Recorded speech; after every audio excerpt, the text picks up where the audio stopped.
ساعات الإنسان يكون لاباس وهو اللي يجيب المشاكل لدارو. السلام عليكم ورحمة الله، مرحبا بكم في قناتي. اليوم حكاية جديدة نتمنى تستفادوا منها وتاخذوا العبرة. هذه حكاية وحدة الآن يعني في عمرها 39 سنة أو حوالي 39 سنة.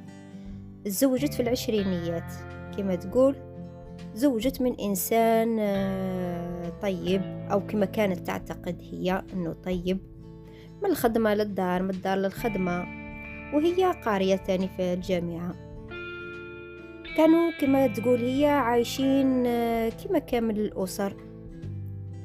في بداية زواجهم عانت من عدم الإنجاب،